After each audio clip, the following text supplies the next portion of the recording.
Hello दोस्तों, कैसे हैं आप लोग। करेंट अफेयर्स टुडे का आज 117 एपिसोड आप लोगों के बीच लेके आया हूं, जिसमें आज का टॉपिक हम लोग देखने वाले हैं भारतीय समाज एवं सामाजिक न्याय। दोस्तों, इस टॉपिक में बाल विवाह और संबंधित जो कानून है, यानी बाल विवाह और इससे जो संबंधित कानून है, इस कानून के बारे में आज हम लोग इस वीडियो में देखने वाले हैं। ठीक है, जैसे कि आप लोग जानते होंगे कि पॉस्को एक्ट के बारे में।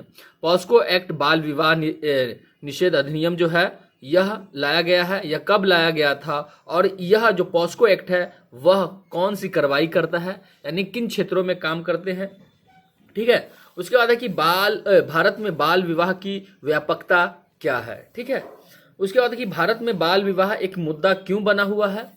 उसके बाद देखेंगे कि महिलाओं के विवाह की उम्र क्यों मायने रखती है और इसके प्रभाव जो है वह क्या है। ठीक है, अगर बाल विवाह, अगर शादी कर दिए जाते हैं, मतलब विवाह होता है, तो इसके क्या प्रभाव पड़ते हैं। ठीक है, इसके बाद निष्कर्ष के बारे में देखेंगे आज के इस वीडियो में। दोस्तों, आपको बता दूं कि चर्चा में क्यों है, तो हाल ही में बाल विवाह पर राज्यव्यापी कार्रवाई के दौरान असम में 2000 से अधिक लोगों को गिरफ्तार किया गया था। गिरफ्तार किए गए लोगों पर पॉस्को अधिनियम और बाल विवाह निषेध अधिनियम PCMA 2006 के प्रावधानों के तहत मामला दर्ज किया गया है। तो पॉस्को एक्ट, जो पॉस्को अधिनियम है, और PCMA यह क्या है और किस आधार पे यह लागू किया गया है। तो इस टॉपिक को बेहतर तरीके से समझने के लिए इसे जो संभावित प्रश्न है उसको देख लेंगे, जिससे इस टॉपिक को समझना आसानी हो जाएगा। तो कह रहा है कि बाल विवाह के उन्मूलन के संबंध में शिक्षा, कानूनी प्रावधान और जागरूकता पहलों जैसे सामाजिक परिवर्तन के प्रेरकों को अभी भी लंबा रास्ता तय करना है। टिप्पणी कीजिए। तो यानी जो है, जैसे कि ये बाल विवाह उन्मूलन के संबंध में जो शिक्षा है किस तरह से काम आएगा, कानूनी प्रावधान है और जागरूकता, इसके लिए जो जागरूकता है, ठीक है, यानी बाल विवाह को खत्म करने के लिए, तो इन सभी मुद्दों को कह रहा है कि डिस्कस करने के लिए। तो देखते हैं कि प्रमुख बिंदु क्या है। कह रहा है कि असम में बाल विवाह की दर उच्च है। ठीक है, यानी सबसे ज्यादा भारत के असम राज्य में है जो कि बाल विवाह किए जाते हैं। नवीनतम राष्ट्रीय परिवार स्वास्थ्य सर्वेक्षण के अनुसार अखिल भारतीय आंकड़ा 23.3% था, जो असम में 31.8% था। ठीक है, यानी अखिल भारतीय स्तर पे जो था वह 23.3% था, यानी क्या कि बाल विवाह। लेकिन पूरे अगर स्टेट में देखा जाए भारत के सबसे ज्यादा तो कौन से स्टेट में है, तो वह है असम में। बाल विवाह के खिलाफ यह अभियान सार्वजनिक स्वास्थ्य के लिए था, क्योंकि असम में किशोर गर्भावस्था दर अधिक थी। और कह रहा है कि यह सार्वजनिक स्वास्थ्य के लिए यह आंदोलन था, अभियान चलाया गया था, क्योंकि असम में जो किशोर गर्भावस्था की दर जो देखा गया सबसे ज्यादा देखा गया। और किशोर में अगर गर्भावस्था दर होता है तो आखिर क्यों इसके सरकार इसके खिलाफ में अभियान चला रहा है, क्योंकि गर्भावस्था यानी किशोर अवस्था में होता है तो उसके क्या क्या प्रभाव पड़ते हैं, जैसे स्वास्थ्य संबंधी प्रभाव हो गया, शिक्षा पर प्रभाव पड़ेगा, आर्थिक प्रभाव पड़ेगा, सामाजिक प्रभाव पड़ेगा। तो ये सब जो है ना प्रभाव, ये सब प्रभाव को कम करने के लिए, जिससे क्या हो कि वो बाल है, ठीक है, यानी जो किशोर अवस्था में है, उससे ये सब प्रभाव से बचा जा सके। तो देखते हैं कि यौन अपराध से बच्चों का संरक्षण अधिनियम के प्रावधान जो है पॉस्को एक्ट 2012 में लाया गया था। यह अधिनियम बच्चों को यौन शोषण से संरक्षित करने हेतु बनाया गया था। इसमें लैंगिक संबंध बनाने के लिए सहमति की उम्र को 16 साल से बढ़ाकर 18 साल कर दिया गया। अगर कोई लैंगिक संबंध बना रहा है, शारीरिक संबंध बना रहा है, तो उसके लिए जो उम्र अब बढ़ाकर 16 से बढ़ाकर कितना कर दिया है, 18 साल कर दिया गया है। उसके बाद कह रहा है कि पॉस्को अधिनियम 2012 और भारतीय दंड संहिता IPC के कई प्रावधानों के तहत कोई भी व्यक्ति जो 18 वर्ष से कम उम्र के बच्चे पर यौन हमला करता है, उसे 7 साल से अधिक की सजा हो सकती है, जो आजीवन कारावास में भी बदल सकती है, और वह जुर्माने के लिए भी उत्तरदायी होगा। उसके बाद कह रहे हैं कि पॉस्को अधिनियम के तहत यदि कोई किशोर या किशोरी 16 साल का है ना, तो उसे अधिनियम के तहत एक बच्ची यानी नाबालिग ही माना जाता है, और इसलिए उसकी सहमति कोई मायने नहीं रखती है। चाहे वह सहमत हो या न हो, तथा किसी भी तरह के यौन संबंध को बलात्कार माना जाता है। उसके बाद है अगला कि ध्यातव्य है कि पॉस्को अधिनियम एक व्यापक कानून है। इसमें लैंगिक हमले, लैंगिक उत्पीड़न और पोर्नोग्राफी जैसे यौन अपराधों से सुरक्षा संबंधी प्रावधान है। ठीक है, तो कोई है पॉस्को एक्ट समझ लिए क्या है। तो यानी पॉस्को अधिनियम जो है कि व्यापक कानून है, इसमें लैंगिक हमले, लैंगिक उत्पीड़न और पोर्नोग्राफी जैसे अपराध जो होते हैं, ठीक है, उससे सुरक्षा संबंधी प्रावधान लाया गया है।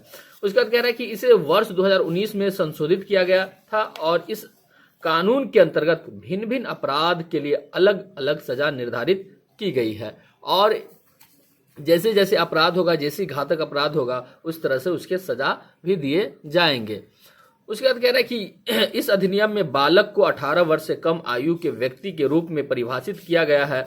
यह अधिनियम लैंगिक दृष्टि से तटस्थ है और यह लैंगिक दृष्टि से मतलब ये नहीं है, भेदभाव नहीं करता है। ठीक है, उसके बाद कह रहा है कि राष्ट्रीय बाल अधिकार संरक्षण आयोग NCPCR और राज्यों में इसके समक्ष संस्था इस कानून के क्रियान्वयन की निगरानी करते हैं। उसके बाद है कि बाल विवाह निषेध अधिनियम क्या है, PCMA। तो दोस्तों पॉस्को एक्ट के बारे में देख लिया और PCMA के बारे में 2006 में जो आया था PCMA, उसके बारे में देखते हैं। तो PCMA कानून के अनुसार बाल विवाह अवैध है लेकिन शून्य नहीं है। यानी कह रहा है कि PCMA जो एक्ट है उसके अनुसार यह कहा गया कि बाल विवाह जो है अवैध है, ठीक है, नहीं करना चाहिए, लेकिन यह शून्य नहीं है। बाल विवाह नाबालिग के विवेक पर शून्य हो सकते हैं यदि वह विवाह को अमान्य घोषित करने के लिए न्यायालय में याचिका दायर करता या करती है। उसके बाद है कि अधिनियम लड़कियों के लिए न्यूनतम विवाह योग्य आयु 18 वर्ष जबकि पुरुषों के लिए 21 वर्ष निर्धारित करता है। उसके बाद है कि अधिनियम में यानी कौन में, PCMA में, अधिनियम में बाल विवाह के लिए कठोर कारावास की सजा है जिसकी अवधि 2 साल या 1 लाख रुपए तक का जुर्माना या दोनों हो सकते हैं। उसके बाद है कि यह सजा ऐसे सभी व्यक्तियों के लिए है जो बाल विवाह करता है, संचालित करता है, निर्देशित करता है या बाल विवाह के लिए लोगों को उकसाता है, तो उन सभी को यह सजा दिए जाते हैं इस अधिनियम के तहत। उसके बाद है कि भारत में बाल विवाह की व्यापकता क्यों है, ठीक है, क्या कारण है। तो अनुमानित तौर पर भारत में प्रत्येक वर्ष 18 वर्ष से कम आयु में लगभग 15 लाख लड़कियों की शादी होती है। वर्ष 2019-21 में 25 से 29 वर्ष की 60% से अधिक भारतीय महिलाओं ने अपने 21वें जन्मदिन से पहले शादी कर ली। वास्तव में पूर्वी राज्यों बिहार और पूर्वी बंगाल में हिस्सेदारी 40% से अधिक है। ठीक है, परिणाम स्वरूप भारत में विश्व की सबसे अधिक बाल वधुओं की संख्या है जो विश्व की कुल संख्या का तीसरा भाग है। 15 से 19 साल की आयु की लगभग 16% लड़कियां विवाहित है। 15 से 16% दोस्तों, यानी जो आयु की लगभग 16% लड़कियां जो है विवाहित है। उसके बाद है कि राष्ट्रीय परिवार स्वास्थ्य सर्वेक्षण NFHS 5 के आंकड़े के अनुसार 18 से 29 वर्ष की आयु की लगभग 25% महिलाओं का विवाह 18 वर्ष की कानूनी विवाह योग्य आयु से पहले ही हो जाता है। उसके बाद है कि राष्ट्रीय अपराध रिकॉर्ड ब्यूरो के अनुसार 18 साल की उम्र से पहले शादी करने वाली महिलाओं की इतनी अधिक हिस्सेदारी के बावजूद वर्ष 2021 में बाल विवाह निषेध अधिनियम के तहत केवल 1050 मामले दर्ज किए गए थे। यानी लोगों में जागरूकता नहीं है जिसकी वजह से यह जो अधिनियम है, अधिनियम का उपयोग नहीं कर पाते हैं। ठीक है, उसके बाद अगला है कि हालांकि बाल विवाह के मामलों में NFHS 4 जो 28% से अनुपात में NFHS 5 के आंकड़ों में मामूली गिरावट आई है। यह कमी कई कारणों से हो सकती है, जैसे अधिक माताओं का साक्षर होना, लड़कियों को शिक्षा के बेहतर अवसर मिलना, सरकार के सख्त कानून और गांव के लोगों को शहरों की तरफ पलायन। तो इन सब वजह से थोड़ा क्या हुआ है, गिरावट देखने को मिला है, जिसके वजह से बाल विवाह में थोड़ा कमी आया है। अगला है कि इसके अलावा लड़कियों की शिक्षा में तेजी से बढ़ोतरी, नाबालिग लड़कियों के लिए सरकार की योजनाएं और बाल विवाह का गैर कानूनी होना आदि इस बदलाव के अन्य कारण हो सकते हैं। तो दोस्तों ये सभी जितने थे यह कारण है क्या कि बाल विवाह जो है वह थोड़ा कमा है देश में। अगला देखते हैं कि अपेक्षित रूप से शहरी भारत की तुलना में ग्रामीण क्षेत्रों में बाल विवाह का प्रसार यानी क्रमशः 28% और 17% अधिक है। सबसे अधिक बाल विवाह के मामले पश्चिम बंगाल यानी 42% में दर्ज है। इसके बाद बिहार और त्रिपुरा प्रत्येक में 40% यानी बिहार में भी 40% है और त्रिपुरा में भी 40% है बाल विवाह के मामले। उसके बाद है कि भारत में 39% बाल विवाह आदिवासियों और दलितों में होते हैं और भारत में जो 39% जो फीसदी जो है बाल विवाह का वह आदिवासियों और दलितों यानी छोटे जो जाति कहलाते हैं हमारे भारत में उनमें और आदिवासियों में, ठीक है। उसके बाद है कि भारत में बाल विवाह एक मुद्दा क्यों बना हुआ है, तो इसके पीछे क्या कारण है। तो बाल विवाह सामाजिक मानदंडों, गरीबी और महिलाओं की शिक्षा सहित संरचनात्मक कारकों से प्रेरित है। कुछ महत्वपूर्ण कारक निम्नलिखित है, जैसे कि सामाजिक मानदंडों की भूमिका, यानी हिंदू और मुस्लिम पर्सनल लॉ स्पष्ट रूप से बाल विवाह पर रोक नहीं लगाते हैं। कई क्षेत्रों और संस्कृतियों में सामाजिक दबाव के कारण बाल विवाह को बल मिलता है। उसके बाद गरीबी की भूमिका, तो बाल विवाह का एक मुख्य कारण गरीबी और देरी से विवाह से जुड़े दहेज की भारी लागत का बोझ है, ठीक है। उसके बाद है कि शिक्षा की भूमिका, तो NHFS जो 5 के आंकड़े इस बात की पुष्टि करते हैं कि 12 साल से कम स्कूली शिक्षा वाली महिलाओं और सामाजिक तथा आर्थिक रूप से वंचित परिवारों में बाल विवाह का एक महत्वपूर्ण अनुपात होता है। अगला है कि यह इंगित करता है कि स्कूली शिक्षा के वर्षों में वृद्धि विवाह की उम्र में वृद्धि से संबंधित है, ठीक है। उसके बाद है कि प्राकृतिक आपदा या महामारी, तो यानी ये सब जो है क्या बाल विवाह के यानी होने के कारण है कि आखिर क्यों होता है बाल विवाह अधिक। तो कोरोना महामारी ने भी बाल विवाह जैसी गतिविधियों में वृद्धि की है। उसके बाद अगला पॉइंट देखते हैं कि बाल विवाह के उन्मूलन में CCT की अक्षमता, जो CCT कानून है, ठीक है, स्पर्श नगद हस्तांतरण कार्यक्रम परिवारों को इस शर्त पर धन देते हैं कि वे कुछ पूर्व निर्धारित आवश्यकताओं का अनुपालन करते हों। उसके बाद है कि CCT पिछले 2 दशकों में बाल विवाह के उन्मूलन के लिए अधिकांश राज्यों द्वारा शुरू किया गया मुख्य नीति साधन रहा है। अगला पॉइंट है कि हालांकि केवल इन कार्यक्रमों से सामाजिक मानदंडों को नहीं बदला जा सकता है, सबके लिए एक ही तरह की शर्तें हमेशा ही किशोर लड़कियों की व्यवहारिक वास्तविकताओं के प्रति उत्तरदायी नहीं हो सकती है। अगला पॉइंट देखते हैं कि प्रभाव, तो दोस्तों यानी बाल विवाह के क्या प्रभाव पड़ते हैं जिसके लिए सरकार इसके लिए अधिनियम लागू करते हैं, ठीक है। तो कह रहा है कि स्वास्थ्य संबंधी प्रभाव, तो बाल विवाह महिलाओं और उनके बच्चों के प्रतिकूल स्वास्थ्य और शैक्षिक परिणामों के बीच एक महत्वपूर्ण संबंध है, जिसमें अगला पॉइंट है कि महिलाओं का जल्दी विवाह, प्रारंभिक गर्भावस्था, प्रसव पूर्व देखभाल की कम संभावना, मातृरुग्णता और मृत्यु दर के उच्च जोखिम, महिलाओं तथा बच्चों के खराब पोषण एवं शैक्षिक परिणामों का कारक है।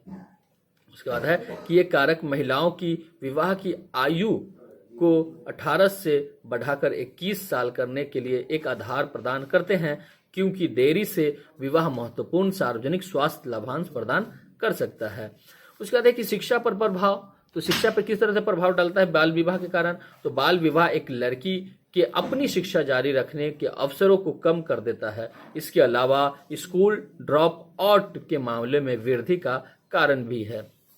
आर्थिक प्रभाव क्या है, तो इसके अलावा जिन लड़कियों और लड़कों का विवाह कम आयु में कर दिया जाता है, उसके पास अपने परिवार की आर्थिक स्थिति को सुधारने और देश के सामाजिक व आर्थिक विकास में योगदान देने के लिए कौशल, ज्ञान और रोजगार पाने की क्षमता कम होती है।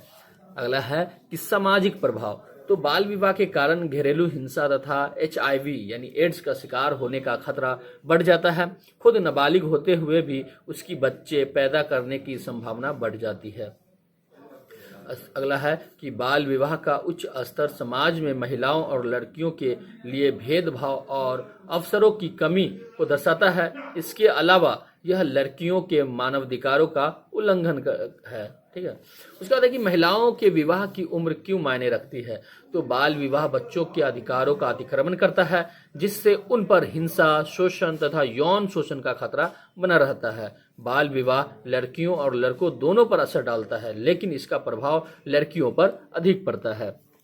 अगला है कि प्रमाण बताते हैं कि किशोरियों के सशक्तिकरण के लिए यह अत्यंत महत्वपूर्ण है कि उनका विवाह कानूनी उम्र के बाद हो, उनके स्वास्थ्य एवं पोषण में सुधार हो, उन्हें सेकेंडरी स्कूल जाने में सहायता मिले और उनके कौशलों का विकास हो, जिससे वे अपनी आर्थिक योग्यता को साकार कर सकें और वह स्वास्थ्य, उत्पादक और सशक्त वयस्कों में परिवर्तित हो सके। अगला है कि संयुक्त राष्ट्र के अनुसार बाल विवाह की दृढ़ता भारत के लिए वर्ष 2030 तक सतत विकास लक्ष्य 5 हासिल करने की समक्ष एक संभावित चुनौती बनी हुई है।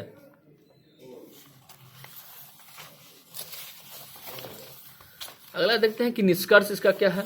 तो तथ्यों के अनुसार कानून की उपस्थिति के बावजूद भारत में लगभग 1/4 महिलाओं यानी 18 से 29%, ठीक है, 18 से 29 वर्ष का जो है का 18 वर्ष की कम आयु में विवाह कर दिया गया है, जो यह दर्शाता है कि कानूनी रूप से शादी की उम्र बढ़ाने से बाल विवाह की पूरी तरह से रोका नहीं जा सकता है।